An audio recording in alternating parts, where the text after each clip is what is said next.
everyone, and welcome to Talk of the Town. Thank you so much for tuning in. My name's Karen Buechs. I'm the host and producer of this show. Tonight, I have someone very special on. He is a hard worker for Plymouth. He is a state representative, Matt Muratore, and he's running now for state senate. From my lips to God's ears. Yeah, exactly right, exactly. Oh, It's good to see you again. I am so proud of you, Matt. Thank you. Well, I have to start with this because, every time I see you, I credit you for this because, when I was on the finance committee and you were a town meeting member, I remember being in the old Plymouth North High School, and I remember walking by one day, and it was, I think, in 2009, walking up to the stage, and you grabbed me. I remember you said, "Kid, come here." Kid, come here. Says, "You should think of running for selectman." You Yeah. told me why. Yeah. And then there was like 3 or 4 other people that said it afterwards, and that gave me the push to actually to run for selectman at the time. You were shocked. Yeah. I was happy doing the finance committee. I Yeah. loved doing the finance committee. I was vice chair at the time. Yeah. I was just happy, helping out and doing that part of it. Yeah. And You never would've were. thought. You were so good at Yeah, it. I loved it. I'm Yeah. a business guy anyway, so I love the numbers and all that, and it was good. But whenever I said, okay, well, let me try it. Let me see. Yeah, let me see what we can do. See. Yeah, Who yeah. says what? And people said yes. Yeah. I knew it.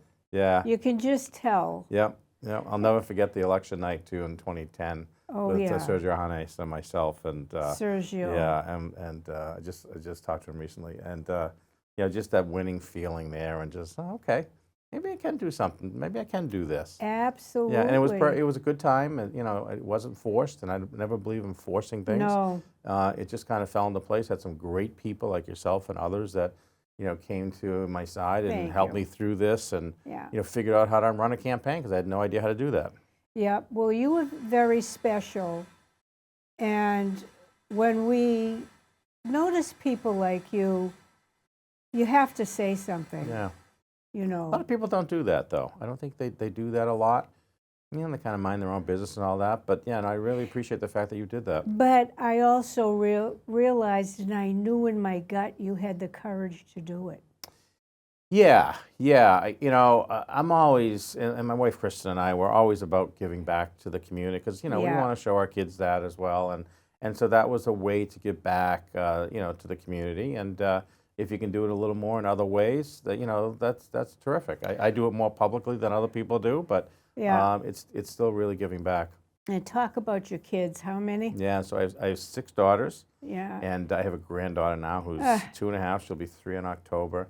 And she calls you She calls me Pops. Pops. Yeah. I love it. Yeah. Just a great. I actually. So we usually have her on Saturday nights, or Saturday afternoons into the overnights. And this past weekend, Kristen, my wife, was away for the weekend visiting one of my daughters in North Carolina. And so I had her by myself, and we had the best time. It was so much fun. Oh, It was it's different, so much isn't fun, it, when yeah. Papa has the kids? Yeah, okay, what do you want to do now? Yeah. So let's do this, let's You do want that. some It's ice cream? Yeah, exactly You know, right. yeah. And we did. Yeah. That was our dinner. Yeah. I've been there. I Yeah. understand that. Yeah. Well, you are the epitome of a family man, and you do have a wonderful wife. Yeah, she's terrific. She's She really is. she's the rock. She's really the rock behind the whole family, and she's allowed me to do this. And she's busy herself. She's, as you know, an elder law attorney Yep. here in town. She does estate planning and all that. She has her own practice. Yeah. She's been in practice almost 30 years now. She's got a fantastic practice, a lot of clients, and Yeah. she's busy all the time. But she allows this to happen, and every time we're thinking of running, I said, hey, what do you think? Should we do it? And she's always behind it, 100% to go ahead and do it. Yeah, she's been a huge supporter, Yeah. and she's sweet and Yeah. calm, Yeah. and Yeah. you married a good one. Yeah, I want to tell a quick story though. Just going Yeah. back to that 2010 election, I'll never forget it. I'm not sure if I don't think you were there though. I was there. We had our initial meeting though. It was in my office. I ran the nursing home Yes. on South Street. I was there. Okay, and we had a meeting there, and I remember Patrick O'Brien and some other folks Yeah. were there. And I remember the first question was from Patrick O'Brien. He says, "Okay, let's give us all your skeletons." And in your God closet, love 'em. I'm like, well, I said, I was a witness in a murder back in 1992, and when I lived in Rockland, there was a body found in my backyard. I had to go to a trial and be a witness and all that. And he looked at me, he said, "You didn't kill the person, right?" And I said, no. He says, "We're good. Let's move on." I'll never forget that. That's right. You were there. I do remember that. Yeah, Right? that's hysterical. You had a number of meetings we went to, and you listened to each one of us. Yeah. And You guys were the experts. I'm not. I'm still not an expert. Oh, I don't see myself as please. an expert at this at all. Well, you don't think of yourself as a No. politician. No, I don't. I really don't. It's unbelievable No, you don't. and I don't like the word either. And I tell people when people say, "Oh, you're a politician." No, I'm a public official. Yeah. I said I'm elected a public official. But first and foremost, I always say, I'm a family man. I'm a father. You're a I'm community a husband. man. Yeah, I'm a business guy. And I just love giving back to the community. Right. And again, to kind of show your kids that way. That's what it's all about. We didn't have a lot when I was growing up. We didn't have a lot. None of us did. And we didn't really have a role model to show us that way. But you kind of learn over the years, and it's important to show your kids about giving back. Yeah, I started, we moved here, it was 73, and I was volunteering in Boston. And with the church or, politics or whatever it was.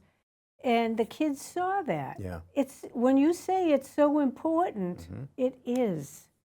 You don't live in a bubble. No. We live in a community amongst others, and we're here to not just take care of our own. We're here to take care of everyone else as well and help everyone else. I have a rather difficult question Sure. for you, Sure. and I am. I'm an open book, so it doesn't matter.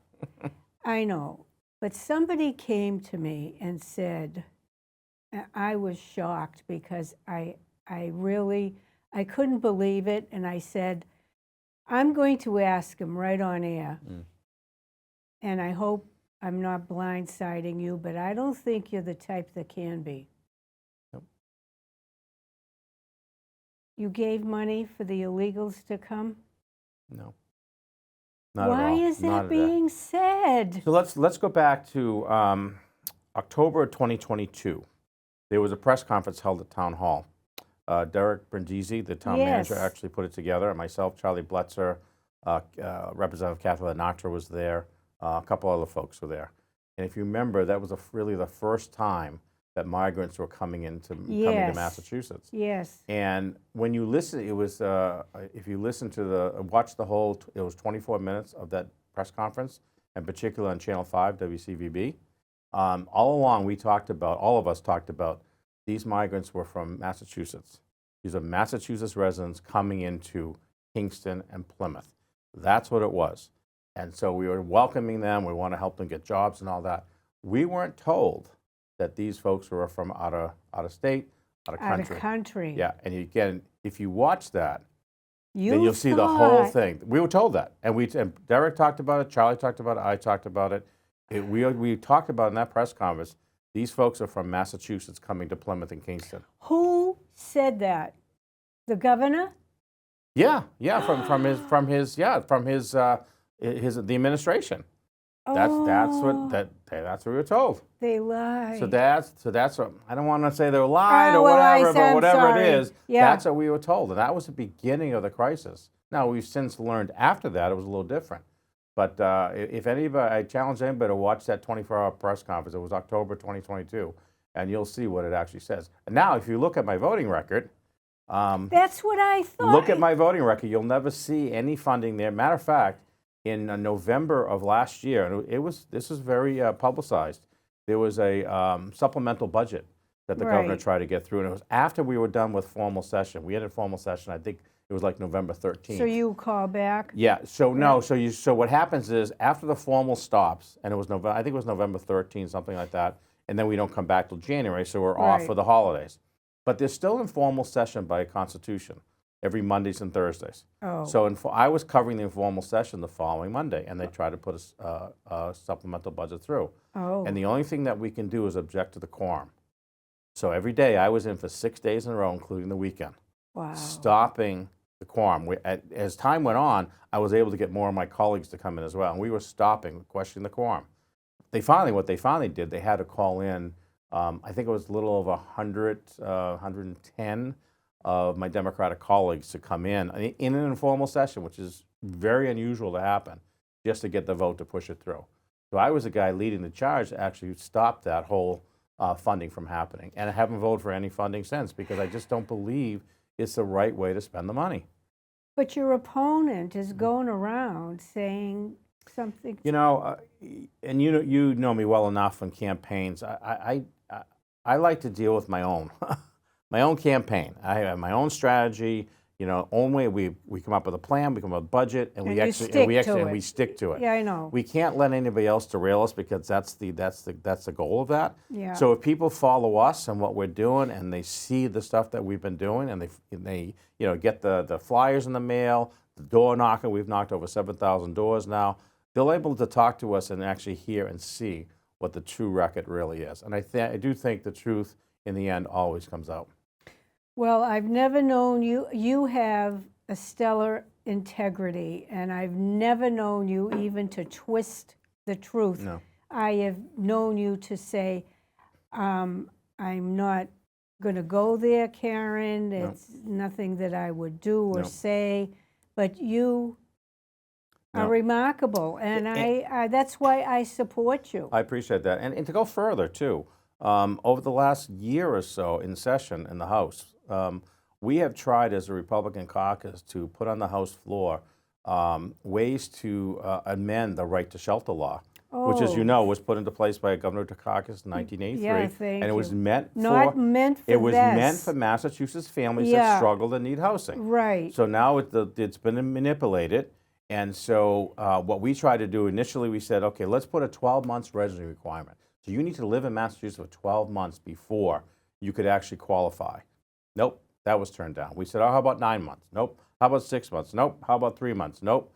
They didn't want to do anything to do that. And if you look at the voting record, I voted every time for those things. Yeah. They didn't go through, but I know that there's another part of this too about, there's talk about that, that I voted for a sanctuary city. We're not a sanctuary city. We're not even a sanctuary state.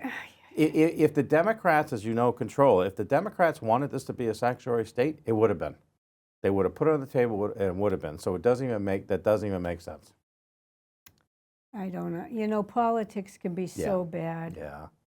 It reminds me, Yeah. and it's just not. No. You know, what people sometimes do, I mean, everyone has a different way of running their campaigns, and, I can appreciate that. I don't have issues with that. But, sometimes when you have these, like the budget, the budget that we have, $58 million budget, there's so many things in there. And what people can do is they can pull one little thing out that was part of the entire budget. Well, he voted for this. Well, yeah, but it was the entire state budget. Right. And there was maybe one little thing in there. But they manipulate that to say, oh, look what he voted for. To pound you. Yeah. No, I don't fall into the trap of the game, though. It just doesn't make sense. I want you to win.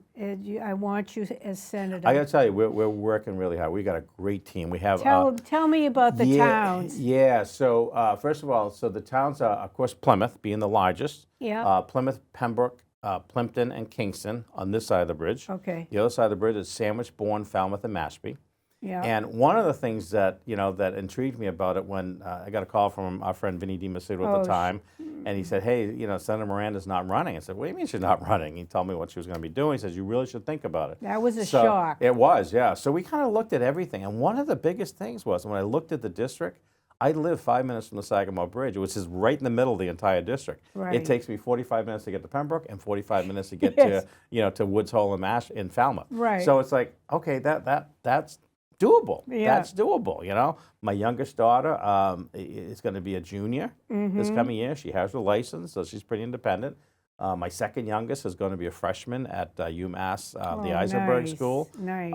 My other daughter is going to be a junior. My other daughter just graduated. The other two are out, have their own homes. It's like, so everything's like, and I said to my wife, question, I said, so, I'm thinking of doing this. And we talked about it. She goes, why do you want to do that? There's so much time. I said, what am I going to do? Yeah. You work all the time. Yeah. So this is the perfect opportunity. The kids don't really, need us as much anymore. They're all And you grown. always want to give back. Yeah, it's absolutely. So it kind of fell into place and kind of made sense to do, and I'm thrilled. We're having a really good time with it. We were able to get a number of people on our team from the Baker Polito team. Oh, So sure. we've had some people I've that had really. her on the show. Yeah, she's wonderful. Yeah. She's already come out and supported me. Yeah. Scott Brown has come out. He did an event for me. He's I come out and love him. support. Yeah, I saw he that came on out. Facebook. Yeah, he came out and support. It was just great.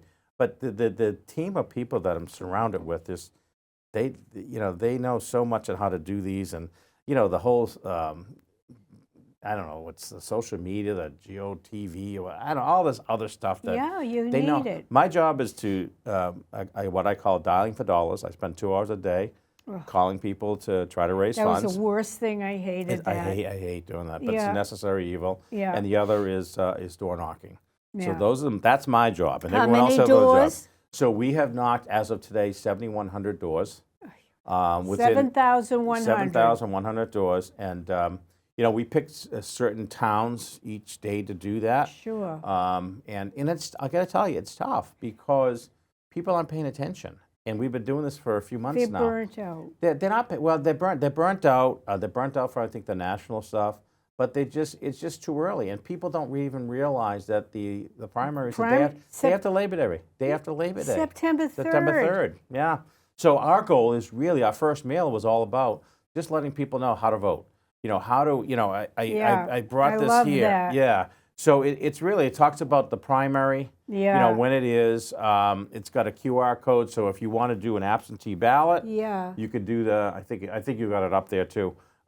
You could just go on the QR code, get an absentee ballot, or when where to vote, and also the Early voting. early voting the week of the 22nd at Town Hall. Yeah. So this is we're educating people. We're not really telling too much about the campaign, although we are saying who's endorsing me: Scott Brown, Sheriff McDonald, Tim Cruz, the DA, the former DA Michael O'Keefe on the Cape, the former Sheriff Cummings on the Cape, Yeah. and Dave Vieira, the current state rep out of Falmouth, born in Mashpee. I met him. Yeah, it's a good guy. He's Yeah, a really nice good guy. man. Yeah. But my point is, we're educating people is what we're doing Yeah. about it. That there's an election coming up and there's a campaign, and this is how you can vote. So please get out to vote. What are people saying? The things we keep hearing about, obviously, is the migrant crisis, the affordability. The affordability is the biggest thing. It's affordability on housing. It's affordability on groceries. It's affordability on gas. It's affordability on health insurance. It's killing on me. regular insurance, car insurance, homeowner insurance, tax. Rent. It's killing people. I went food shopping, Matt. Mm-hmm. I had 2.5 bags. $119 and change. I'm just gonna say that. Yeah. Yeah, I know. I don't know what to do, and Yeah, I don't yeah. food shop like I used to. Yeah. One of the things, when Governor Healy first got elected in January or first came into office in January of last year, one of the things was the $1 billion tax cut that she wanted to push, and we all got behind it and thought it would be good, and some of it was, but it didn't go far enough, and that's some part of the legislature. The House and the Senate kind of pulled some things out of it to pull it back a little bit. But the idea of that whole tax cut was to be more competitive. And now, just recently, it came out that we are one of the second to last, I think, states in the country for affordability. People just can't afford to. Second to Yeah, I think last. we're 48th or 49th. Yeah, you just can't. And what's happening is the other thing that happened was the millionaires tax that was voted in by Yeah. the voters. That has driven a lot of people out of Massachusetts. Like California, They the go- businesses yeah, are leaving. Yeah. So where they go is Florida, New Hampshire, the Carolinas. The red states. Yep. And it's because that extra 4% that's being added to their taxes. It's a big deal, particularly in retirement. Let me tell you something. Yeah. My daughter finally moved out of California. She has a big job, big company all over the United States. Finally, she and her husband, they moved to North Carolina. A lot of people moving there. Her pay went up over $400. Their insurances went down. Everything was cheaper, gas, food. it was unbelievable. Mhm. Yeah. Yep, and you're proving the point. And the people like my kids that are in their 20s now, I don't know how they're going to afford to buy a house. My son says the same thing. I don't know how they're going to do it. Yeah. So we have to do something. So I think we need to really come back with another tax incentive that's really meaningful to people, that, some tax cuts that are really meaningful, that will make us more competitive. Because you're right, businesses are leaving too. We Yeah. want to be able to bring businesses in like we did a decade ago, Yeah. but it's not happening. No, because they can't stand the tax. When you're business unfriendly, I mean, I don't know why people get so upset at corporations and businesses, because they're the ones who hire. Mm-hmm. Yep, that's right. Where are you going to work? Yep, exactly right. And even small businesses. Small businesses make up the Yes. fabric of communities. Yep. And they hire more people than corporations do as a combine. And small businesses, we're killing them with all these regulations, unfunded mandates, and taxes, and it's something that we have to change the We mentality of that. have to change it. We got We to have to change the it from the culture. top. Yeah. But we also have to get more Republicans into that state house. How are we going to? Well, that's it's funny you say that, because that's one of the things that I'm running on, is a balance of power. Balance of power and common sense and affordability. That's the things I talk about. That's the things I hear about. And it resonates with people. When we knock doors and we're talking to people at events, people get it. They understand whether it was 3 Republicans running it, the governor, the Senate president, and the speaker or Right. 3 Democrats, it just doesn't seem to work. Yeah. So the way to do that now is to try to get more Republicans in the Senate and the House. We have an opportunity. There are 4 senators, as you know, out of 40 that are Republicans. We have an opportunity in this state to pick up at least 2. This is this seat right here, the Plymouth-Barnstable district I'm running for, Okay. is the #1 seat that Republicans think they can actually take back. Okay. And And there's where's also the other one? the other one. There's another one out of Taunton. That is a good possibility that we can take that one back. Okay. And then there's another one, I think it's the western part of the North Shore. I forget where it is, but another one. So there's a possibility we can get at least 2 or 3 Republican seats back that way.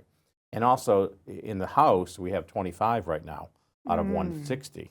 But there's an opportunity to pick up some seats. Now, with my seat being vacated by me, we have a couple of good candidates. We have good candidates on the Democratic side, but we have a couple of candidates on the Republican side. D. Yeah. D. Yeah, we got Dee and Jesse Brown are both running. Yeah.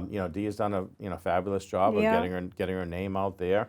Jesse's a known commodity, but I think it's important that that seat stays Republican. Nothing against the Democrats that are running. Some of them are my friends, but it's important for that balance of power to stay that way.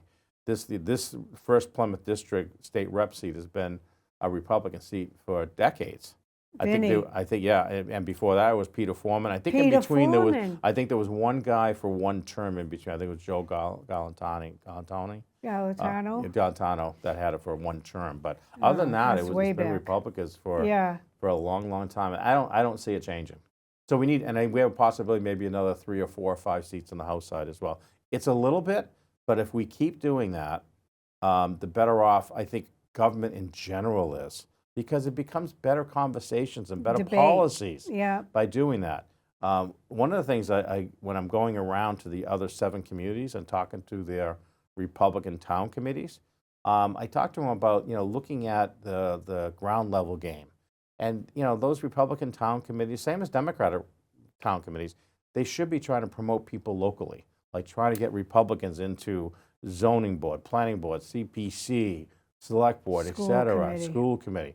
That's what they should be doing. And you kind of build a farm system that way, so that when you're ready to have somebody go on the state level, you have more. Yeah. So then over time, you have more and more. We'll never take over in our lifetime Republicans in the state. Well, But the more we used can to, do. way Yeah, oh back. yeah, way back. Yes, I remember that. When in I was a history. kid, I heard the stories about that. I Yeah? read that in history. Yeah, yeah. and it was run very Yeah, well. Yep. But again, it's about a balance of power, and the more we can get in, I think the better off we all are. Yeah. I always cough here. Eh. I love the studio, by the way. I love You the setup. do? Yeah, I like it better than the table format that you had before. Oh, yeah. That was Kenny. He loved the table. Yeah, I miss Kenny. I miss Kenny.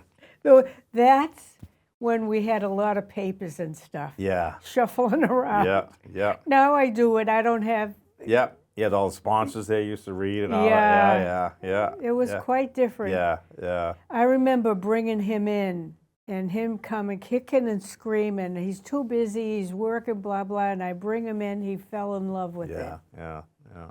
He did a great job. Yeah. Great job.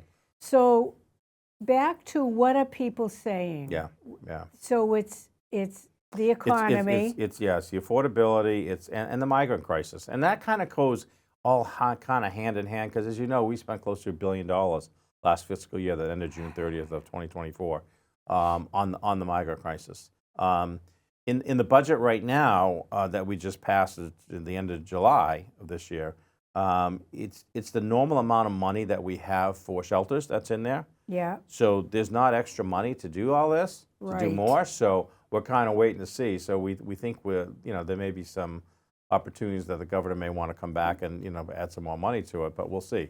The first month revenues have just come in and they're a little short than what they should be. So we're not off to a good start that way, but it's something we have to keep an eye on. Now, and interesting enough, you talk about the migrant crisis, the governor has just recently come out, as you probably saw, and said, look, we need to put a cap on this. We need to, if you come to Massachusetts, 5 days in an overflow shelter, then you have to, move on.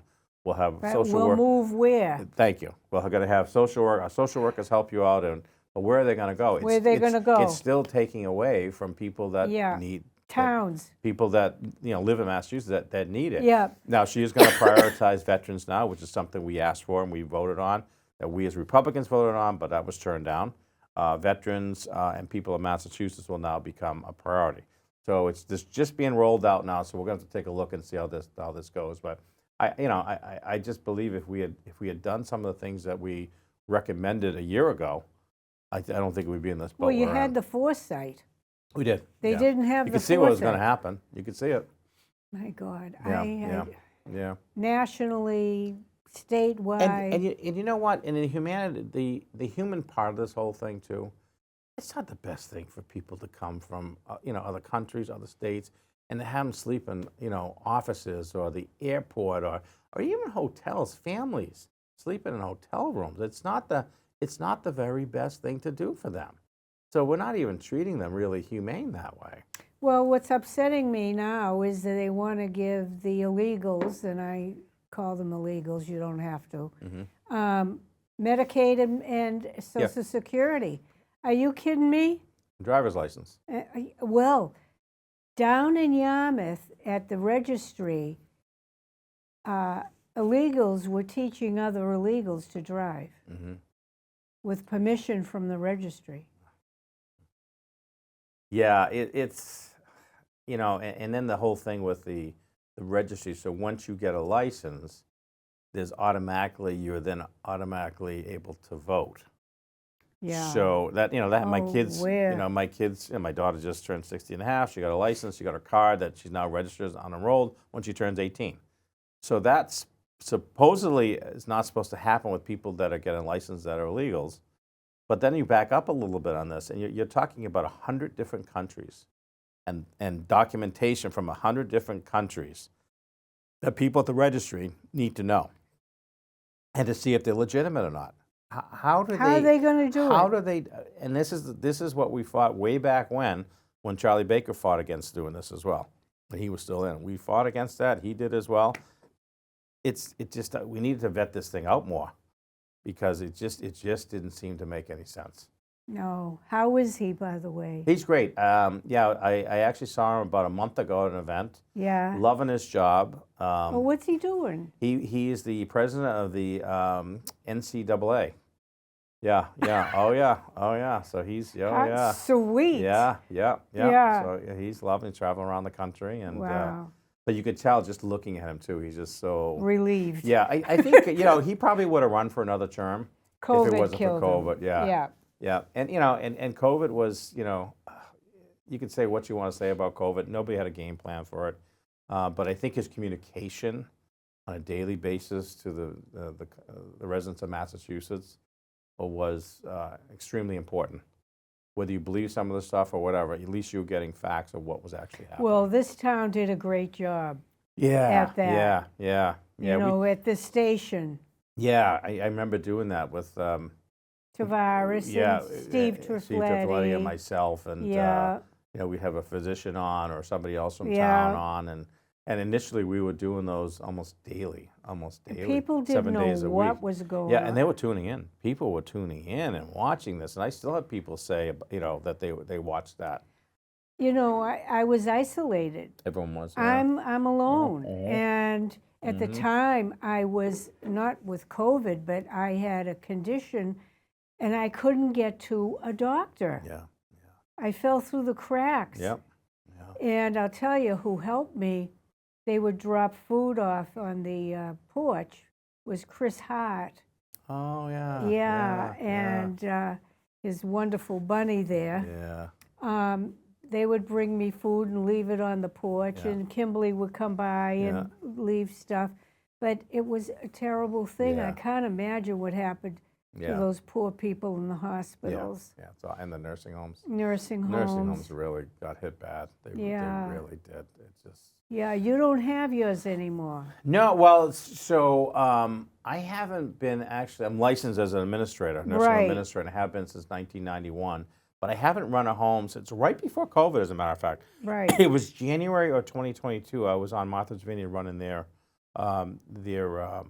nursing home, a small nursing home. Oh, I remember that. Yeah, so I was doing They some asked for consulting help. there. Yeah, Yeah. and it's owned by Mass General Hospital. Yeah. So I was working for them doing that, and it just so happened in January 2022, the contract ended. They had somebody in there, and I left, and then COVID came. Thank God, because I don't know what I would have done if, if COVID, if I was there as the administrator, I would Yeah. have stayed there for those weeks Oh, you on would have end. been- I oh. couldn't have been able to leave, and Yeah. so in that way, I'm kind of, and they did a great job with it.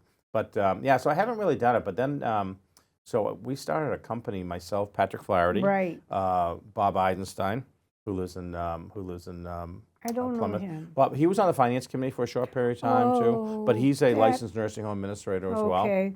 And so we started this company called EF Senior Care in 2018. So during COVID, it really took off because we were seen as the experts and clinical experts with COVID and infection control and all that. So we were in over 150 different nursing homes and assisted livings just in Massachusetts. And since then, we've purchased a couple nursing homes, a couple small nursing homes, assisted living, a senior living complex. But we still do a lot of consulting in nursing homes and assisted livings. We have 35 employees now. Wow. So yeah, so it's good, and and the reason we started is because the nursing home industry has a bad name, and there's a reason for that. Sometimes we get some bad players, owners that come in here and have ruined it over the years, and so we're all Massachusetts people. We're all Massachusetts operators, and so we know Massachusetts well.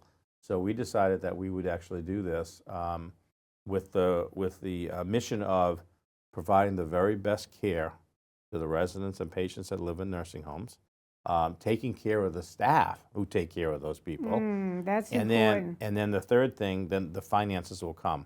What's happened is a lot of companies that have come in town over the last decade or so in Massachusetts, they look at the finance, they look at the bottom line. Oh, can we afford That's to do it. this? Can we do? Maybe we can't afford Cut to do here. Right, and look what happened now Yeah. with Stewart, and with Stewart Healthcare. I mean, that was a given that was going to happen because it was for profit. They look at the bottom line and they cut things that Right. don't make sense. So, and we've been very successful because we know the finance will come because Where people want is to come to yours? us. So we have one in Orleans. We have a small place called the Nice. Terraces at Orleans. Nice.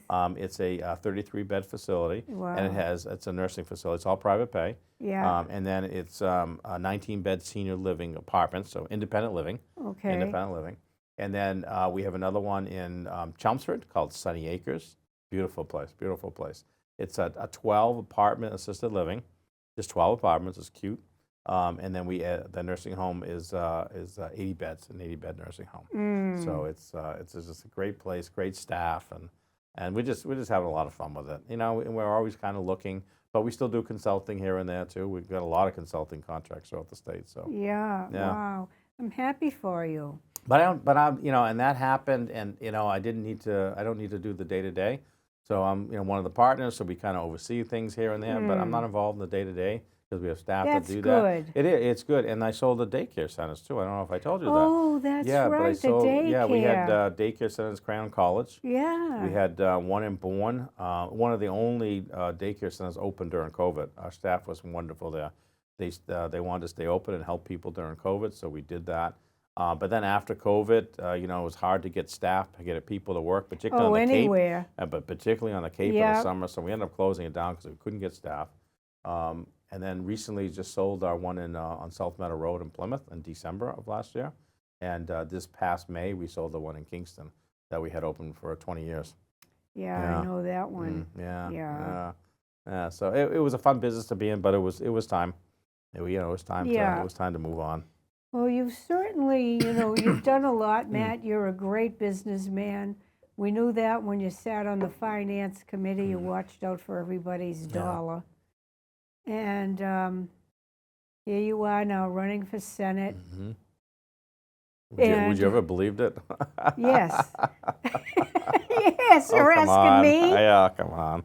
You're asking Yeah, me. yeah. Yes. Well, I never would have thought, okay, this whole selectman thing happens. Like, okay, all right, let's You try were to a see. great selectman. Thank you, thank you. I really enjoyed it. I enjoyed Yeah. it a lot. And, You were fair. well, I try to be. And I had a little sign in front of me that said it can be done, because I always believe things can be done. There's a way And to do you things. came up with a number of things that were never thought of. Mhm. It was, remind me, it's on the tip of my tongue. Well, one thing that I remember, and I was interviewed by the Plymouth Independent. Good practices. Yes. That yes. still is carried through. Yep. We developed a set of best. It wasn't really best practices. It was Right. more of like a respect type of thing. Yeah. And I forget what we called it, but yeah, there was a whole bunch of guiding principles. There were Guiding principles. Yeah. And it's really a respect thing and how meetings should operate. And Things changed and after they that. they were because people listen to each other, and and one example, I was just going to say, the Plymouth Independent interviewed me the other day for the Senate race, and he wanted to. It was Fred. He wanted to interview me at a place. I like Fred. I do too. Yeah, I really do. I said he wanted to interview me at a place that I thought was that was important to me. I said, let's meet at Town Hall in the glass room area, and so he said, why? And I told him why. I said, when I was chair of the Board of Selectmen, I'll never forget it. Melissa Riggi, the town manager at the time, Ken DeVaris just got elected back to the Board of Selectmen, came to my office on South Street at the Radius Nursing Home at the time, and said, look, we want to talk about the old courthouse on Court Street. At the time, the county commissioners were operating, and they had staff in there, and it's just moldy, and it was just a bad situation. But the Plymouth Redevelopment Authority, remember, had control over it at the time. And so they wanted to do an article for town meeting and just let's go take it and blah, blah. I said, you know what? Let's have conversations. Yeah. And it took about a year in order to get the redevelopment authority, give it to the town, and then get this whole, I remember, I'll never forget, the whole meeting, we had the school committee, planning board, zoning board, the Plymouth Redevelopment Authority, and I think I'm missing another board. And we had this long meeting, and we all kind of talked it out. We had the public input for about a year as well, get everyone's input. Now, it took a year to do it, but it was done in the right way. And look what came out of it. Yeah. The meals tax, that extra 0.25% meals tax, Yeah. pays for that beautiful town hall we have. Yeah. It didn't come out of the property taxes. And if we didn't do that, it would have been coming out of the property taxes this day. Yeah. But that's a part of those guiding principles and taking time to work with people and hear people out. Because if you do that, then you come up with the better ideas on how to do things. And that was the best idea how to do it. Well, that's what you did. You took a breath. And that's what you were asking the state to do. Yeah. It was take a breath. You started over a year ago, and Yep. they did not take a breath. No, not at all. No, not at all. Not at all. Yeah. How do you get along with those Democrats? Yeah, it's funny you say that. I have some people say, oh, you shouldn't be going along to get along. I say we get along to get things done.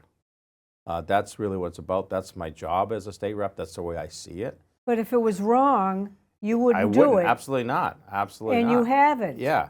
what people don't understand is your voting record, and my voting record would be a lot different than Democrats. But when it comes to the town of Plymouth, and as you know, we have Kathy Lenatra, who represents a portion of Plymouth, Right. who's a Democrat, and Senator Moran, who's a Democrat. Yeah. We work together on what's best for Plymouth and try to get funding and policies and home rule petitions done. See it all the time. That's how you work together. And some of these people are my friends, but when it comes to voting on certain things, all day long, I'm going to vote from the principles of myself and the Republican Party and what I think is best for Plymouth. And but you can still be friends with somebody that's on the opposite side of the aisle. It's okay, but it doesn't mean you vote like them all the time. No. And sometimes it's helpful to bring people over to vote the way you want to vote. Oh, sure. Like the gun bill recently. We had some Democrats come over our side of the aisle and voted with us against the gun bill. Were they from western part of Mass? They were from all over, but even right here in Plymouth. Really? Yeah, Representative Nata voted against the gun bill. Yeah, Oh, good for her. Well, she understands the district, and that's what I think some elected officials forget sometimes. It's not about us. It's the people. It's about the people. Yeah. Yeah, it's about the people. And I'll never forget the transgender bill that came up when I first got elected. And I did a lot of homework on it because I wanted to learn. I went to the schools. I went everywhere to learn about it. And at the end of the day, when the vote was finally, I remember sitting at the House chamber desk, and I wasn't sure which way to go. And I had a lot of conversation with Tom hate when that Coulter. happens. Yeah, with Tom Coulter, who Yeah. was the rep out of Kingston at the time, and worried about people going to the bathrooms and all this stuff. And I think I was one of 9 who voted against it. Yeah. But it's because I was conflicted with the fact that almost every single email and text or phone call I got from people from Plymouth told me, don't vote for it. Right. Don't vote for it. And I always Please. remember that's who I represent. Now, if I was thinking of voting for it, I couldn't have because I had so many people that said, no. I only had I could probably count on my one hand how many people said, please vote for it. The rest were just hundreds and hundreds and hundreds. And I remember calling Denise McCaffrey, who a friend of ours, who you know, she's my photographer. She's been friends for years. I remember calling her right before we were voting and letting her know, because she educated me on about it as well. And I remember calling her. I was almost in tears. I said, I'm sorry. I just I'm conflicted. The people of Plymouth have really spoken. It's just, Matt, you have to do what you have to do. It's okay. Absolutely. And we're still friends to this day. Absolutely. Yeah. But my point of the whole thing is that I vetted it out, and I made a decision based on what the people of Plymouth want, and that's what it's about. Yeah. I think we're pretty conservative when it comes to common sense things. Yeah. Like I think we would be against tampons in boys' bathrooms. Yeah, I heard that today. Yeah. In Minnesota, I guess. Yeah. I would. Yeah, it's in Minnesota. Yeah. Yeah. I mean, I live in a crazy world. Yeah. It's bizarro, and I just it freaks me out. Yeah. But we need people with common sense yep. who I listen. hear that a lot too when talking to it. I just Yeah. want people with common sense. Yep. Yep. Balance of power, common sense. Yeah. And are you surprised how little of it there is? You know what I'm surprised of nowadays, and this is so different than it was probably even 10 years ago when I was first elected. At least 10 years ago, you could have a conversation with people about the different politics, and you could agree to disagree on things. And nowadays, it's so volatile. It's so volatile. You can't even do that. We listen to the people on the very far right, and we listen to people on the very far left. Those are the loudest people. But there's 80% of the people in the middle that are kind of lost in the whole thing. And we need to somehow figure out how to come back to the center more. We have lost it. I think we've gone too far to the left. Oh, absolutely. But the older I got, I'm vocal. And We have nothing to lose. I don't When care. you were younger, you were vocal too, though. Come on. But not like this. Not like this. Okay. And I, especially on Facebook posts and things like that, I do a lot of posting on the Cape Cod. The a lot of them are very conservative. Yeah, more And- so, I'm not Falmouth, Sandwich and Bourne. Not Falmouth. Not Falmouth, no. No, my yeah. daughter lives in Falmouth. Yeah, You yeah, know? yeah, I know, yeah. It's Yeah, a- Kristen's from Falmouth, and her mother still lives there, Yeah. the brothers and nieces and all that, yeah. Oh, they Yeah. live in a bubble. Yeah. But, It's different, yeah. It's Different. Yeah. But we have pockets of it here. But I think we're common sense people. We want to be left alone. Right, yeah. Is what we want. Yeah. We want people to be left alone, and we want a normal way of life. And normalcy to us is not tampons in boys' bathrooms and the rest that goes along with it. That's what people want. They want to get back to, when gas was $1.90, and I know, yeah. I don't take the car out anymore like Yeah, I used yeah. to. I have my second youngest daughter. She just graduated from high school. She's 18, going to UMass Amherst. Good and, for her. She Oh, I very hope rarely. they don't spoil her. Yeah, no. She hardly ever drives her car because of the gas. Yeah. They have to pay for their own gas. But she doesn't drive it a lot. She may get gas maybe once or twice a month because that's just too expensive. Yeah. And she works. Still Twice works a and all month that, yeah. I'll get it. Yeah, that's what she And does. I won't let it go down half. Yeah. It goes down half, Yeah. and then I fill it up because Yeah. if I had to do, it would be like $85. Yeah. Right. I just filled up before I got here. It was $68. Oy. Yeah. And it wasn't that, 4 years ago. No. Yeah. No. Yeah. It's getting tough. It really, and I'm Yeah. an independent, by the way. Most people are. Yeah. I changed in the 70s. And I just thought it made sense because if I wanted to vote for a Democrat, I could. Right.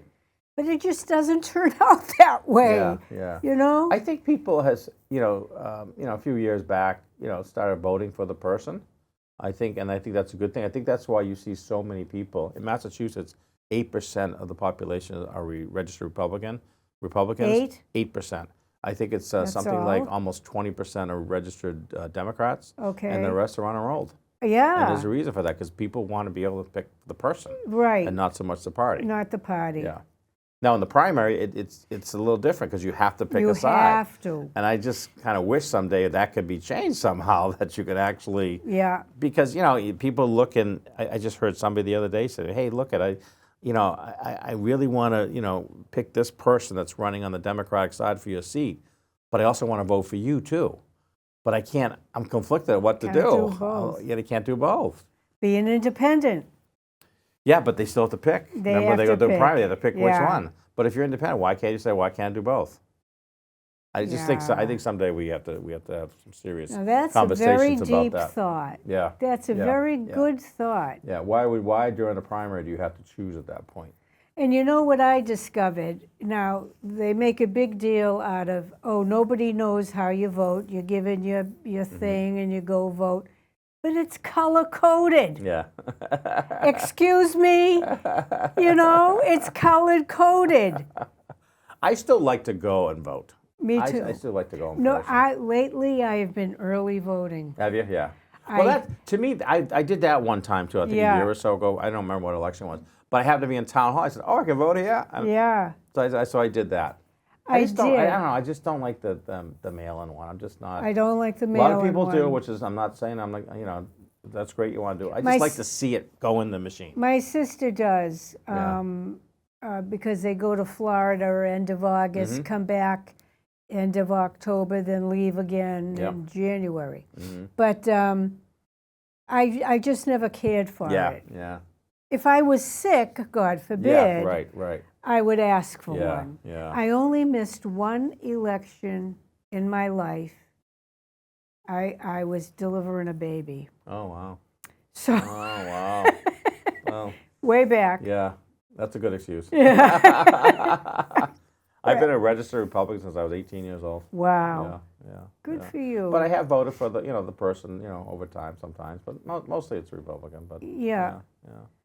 Well, Yeah. if they gave me a good, I voted for Kennedy, Did you? Yeah. Yeah. John, Yeah. but that was the last one. Yeah. Yeah. Yeah. Yeah, I just hope we can get more back into the to middle, and I really, my wish is that people are able to communicate more about their different opinions on things. And I know I try to do that everywhere I go, and I want to hear people's opinions. That's okay if you have an opinion about one public official over another, and I'll listen to you. When we can Yeah. agree to disagree, it's okay. It's You have okay. open door policy. You have a meeting once a month or so. I don't know. You haven't been able to. No, you know what I do? What? I mean, we got rid of that. You know why? Why? Because you have a cell phone, and I meet people where they want to meet. So I don't have office hours at this time because it's not convenient to people. So we put out there, say, hey, you want to meet? Call me. Yeah, call the office, call my cell. We'll meet wherever you want to meet.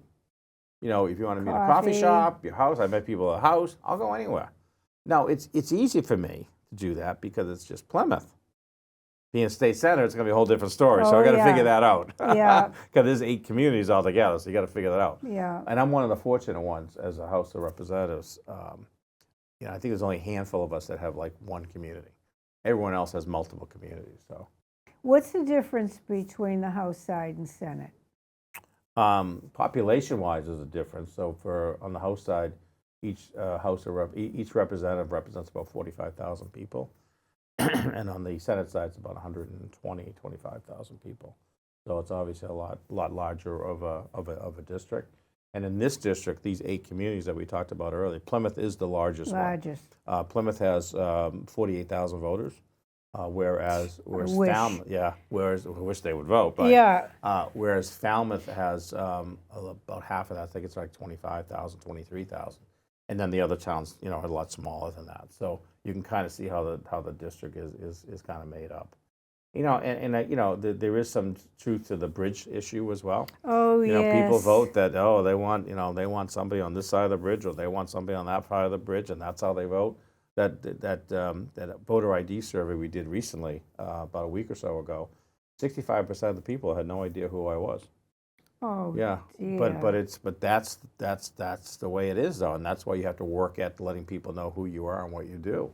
Have you been on other cable shows over the bridge? No, they don't do a lot of this over that side. They don't? No.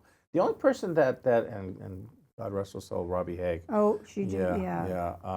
She used to do one in Sandwich, and I was hoping that we would be able to do one there, but she's recently passed. So, they don't really do a lot of that over there.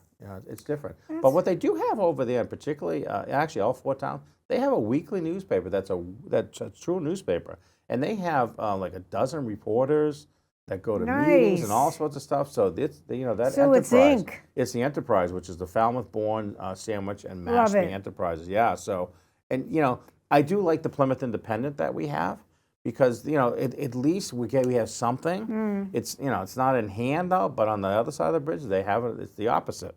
So they have good reporters, but they do it in ink. Yeah. Well, you have one of the best reporters there. Yeah. The lead guy there. Yeah, I know who you're talking about. I can't think of his name. Yeah. Matthews. Yeah. Matthew. Yeah. Speaking of Falmouth, part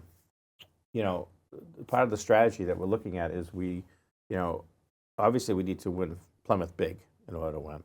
But then Falmouth, we need to at least get 40% of the vote there. And we believe, you get 35% by putting a name on it. But because, I worked there in the 90s, I ran my first nursing home was in Falmouth. I met Kristen there because she lives in Falmouth. Oh. Yeah, so 4 of our kids were born in Falmouth. We got married at St. Patrick's. So you have roots. We have friends, family that are there. We're there all the time. Her mother's still there. You have roots. Yeah, so we've been, it's been great. We've had a couple events in Falmouth, and it's been great to see the people, old friends that I hadn't seen in a while. And and the people that we just known for years that are coming out and really supporting. Did you say Pembroke, Plimpton? Pembroke is one of the 4 P's. I mean 3 P's: Pembroke, Plimpton, and Plymouth. How's that going? Good, yeah, really good. Well received in all the areas, and Kingston as well. So yeah, it's Kingston should know you. yeah, a little bit more. Even Plimpton a little bit. Love Plimpton. Plimpton is such a Little jewel. It's like you're in the middle of the country, Yeah. in the Midwest somewhere. It's Yeah. beautiful. It's just the people are so kind and they Yeah. just live a different way of life. Just it's wonderful. a quiet little Yeah. little village Yeah, town. yeah. And every town has taken my signs. We have close to 800 signs out there right now. Wow. As I said, we've knocked over 7,000 doors. We've raised $80,000. Yeah, it's again all the endorsements that we've got. It's just the momentum's carrying. I keep telling our team this is a marathon. It's not a sprint. So Right. we just keep building and keep building and keep building. So I just want to encourage people to to vote. If you don't vote on September 3rd, then at least vote early. Yeah. Go to Town Hall the week of August 26th. Yeah. You can vote that week, or you can get your mail-in ballot and vote that way. But it's important to vote. I talked to the town clerk the other day. I love her. She's wonderful. Oh. She's not sure how many people are going to come out, but Kelly. she's got, I think she had almost 9,800 ballots that she was mailing out the other day for the primary that Yeah. people wanted. So, that's almost 10,000 people. So if all of them get it back, that'd be great. But who knows? Who knows? There is contested races here, not just for the Senate seat, but also for the state rep seats as well. So Plymouth voters, I think, will County? come out. Is it county? There's a county race as well. county. So I think Plymouth voters will be coming out because there is Yeah. a race. There's races here. So and we need Plymouth. Plymouth is going to be the key, and we need the Cape Towns as well. Derek does such a great He's a great job, guy. our town manager, yeah. and I know you're close with him. Yeah, the communication is so important as a state rep with the town. And I always kid them all. I say like I'm the sixth selectman. I'm Yeah. the sixth select board member. But I work for them and I work for the town manager, and whatever they need, I move forward. And it's not about me. It's not about ego. It's about what can I do to help the town. That's Yeah. what it's all about. And they're also professional, and the staff at town hall is just. oh, It's they're just tremendous. wonderful. It's just we're so fortunate in this town. Even the schools, the great schools. We're so fortunate here where we live with the coastline and the shops and the downtown area. It's just, Yeah, and just their great. plans to fix the downtown. Yeah, I'm on the and- Economic Foundation. Yes, the and trees. We've been and- talking about it. Rick Vail's taking the lead on Yeah. that with us, and he's a member of the Economic Foundation with us. Dee's a member of the Economic Foundation with us. And so it's always looking to improve and make it better so that Right. people come here. So. Look what time this flew by. Thank you so much for having me. I really appreciate it. Well, it's always this- great seeing you. This show is going to go straight through to September 3rd, and I want to thank you for tuning in, and please vote for Matt Muratore, State Senator, and you won't go wrong. Thanks for tuning in.